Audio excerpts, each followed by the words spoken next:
The camera cannot be mounted there. Over this route section.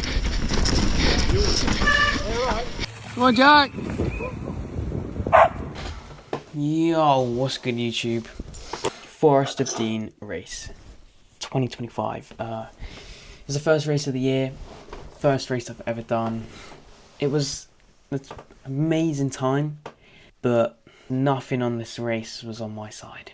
So where do I start?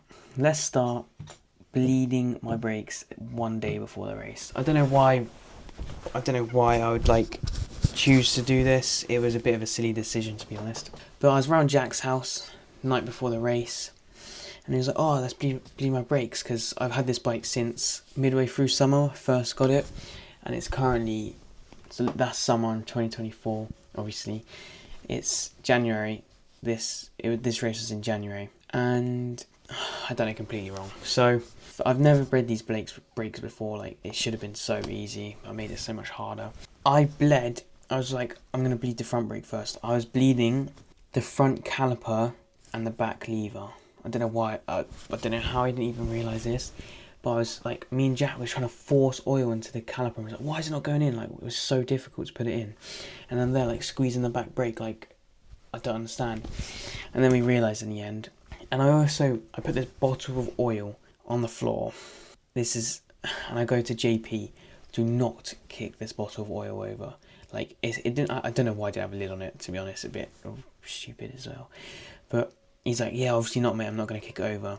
10 minutes later, I look behind me, and there's oil all over the floor. He spilled half the bottle, and we're just here wiping it up with blue roll. This is the first sign that this is not going to be great.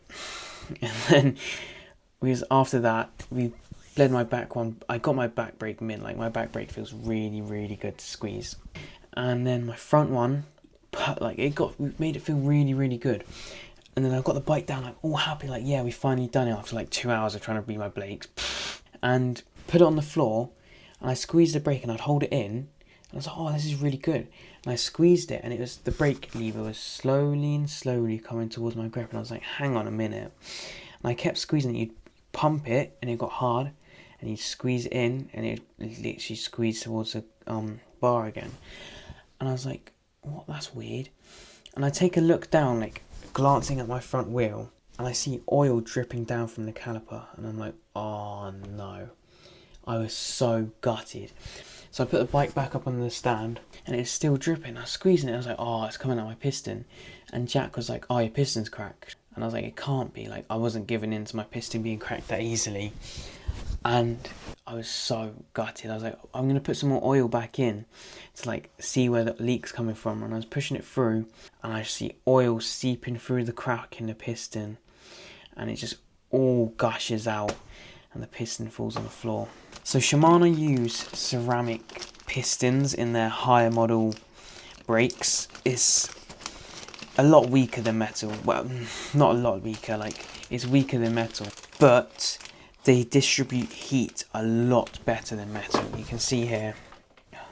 So this is the bleed port. This is what I thought all the oil was coming out of. But if you look in there, this piston is correct. It's half of it is just gone.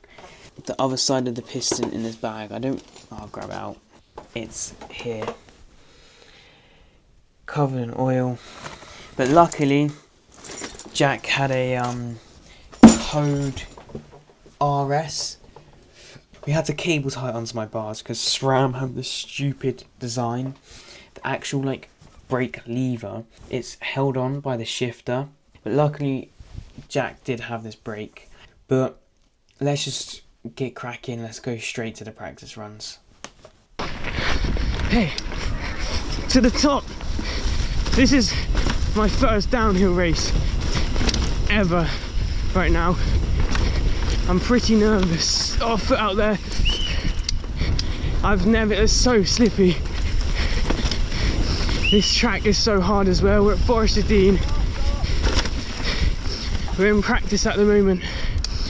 Okay, we was doing a bit of practice yesterday. Sorry. This is hard to talk.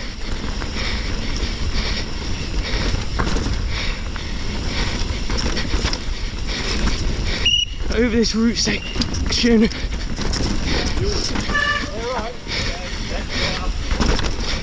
Down the next bit. Oh, into that wall. It's so slick. Okay, I've literally not warmed up or anything.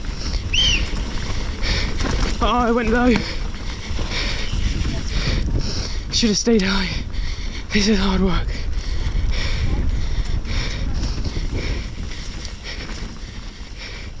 Oh, let's just cruise for a bit.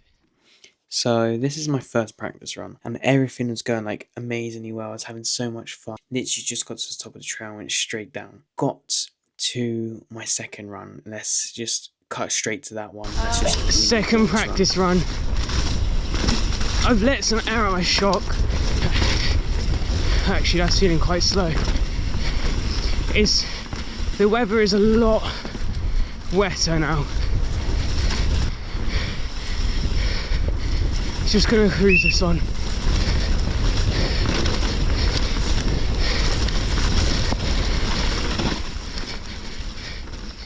So we're on to the second practice run here, and I was already feeling much faster, but the rain had just started coming down.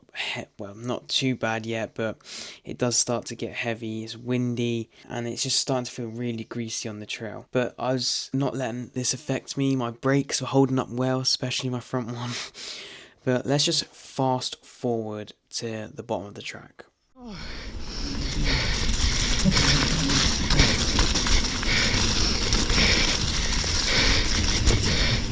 A little hints and tips for you. What did he say?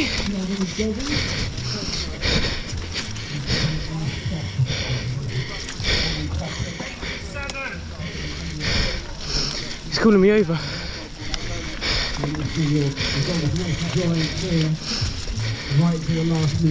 The camera cannot be mounted there. Oh, can it not? No, it either has to be under there, or proper mount there. There's no way I'm allowing that at all. Alright? I didn't know that. Yeah. Okay? Yeah, that's fine. Sorry, I didn't know that. You're a junior, aren't you? So you are allowed to run it, but okay. You can't be mounted This really annoyed me. This guy just came across so rude to me for some reason. It's just the way he spoke. He just seemed angry at me for some reason. And I was just gonna accept it. I'm not arguing with this old guy. First of all, I was not even allowed to wear my GoPro if I wasn't a junior. Don't understand who comes up with that rule, but that's a rule. And secondly, so this guy, he told me my camera can be under here, on here, on this part of my helmet, or on top of my visor. Now, I didn't put my camera anywhere on my visor because it's flappy. It was fixed a bit there, but it sort of broke. So I had it mounted up here. The guy told me that. And I had it on my helmet. I was like, I'd done a few tests and the audio's not very good. Like, you can't really hear me with that on my helmet. So I put the chest strap on. And I didn't know this. I didn't know any of this. Like, I didn't see, there's no rules or anything when I was applying a race that said this.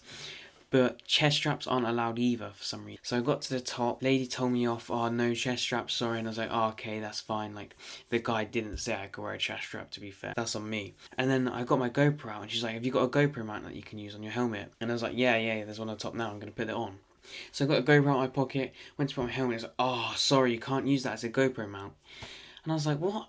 And she's like, it has to be made by the manufacturer. And I was like, okay, I'm not getting angry at any of this. Like, I was just accepting it. But I was going down the trail and I was so fuming. Like, I was really excited to make this video. And here I am, sat in my room making the video. But at the end of the day, what's happened's happened. Like, I can't go back and do anything now. Like, I don't make the rules, but I'm not, like, angry with the rules or anything. Like, it's racing. Like, I get things happen. I can understand why they say you can't have up here, but the guy told me I could. But I'm guessing it's so if you get hit hard on your helmet or whatever, the GoPro doesn't like go through your helmet. Here, I'm guessing it's the same with the chin, but I'm not sure. Like, the chin's a pretty strong place. I don't make the rules. I'm not disagreeing with the rules. And obviously on the visor, if you crash, it just comes off. But it's just annoying how the man told me I could use it on top of my helmet. And I could get the chest strap reason. No chest straps, like, I don't know what's the reasoning behind it, but it's a bit more reasonable, I guess. It might get like caught on your neck or something like that, I'm not sure.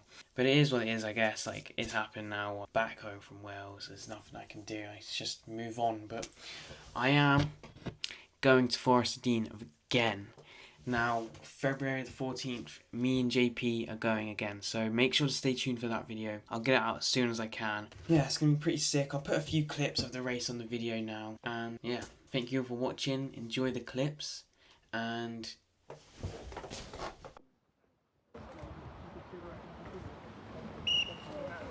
Uh-oh!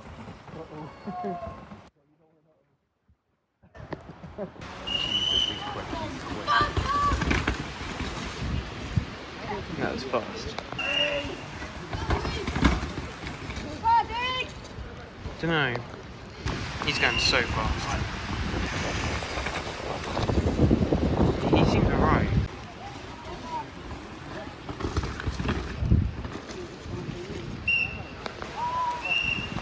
Yeah.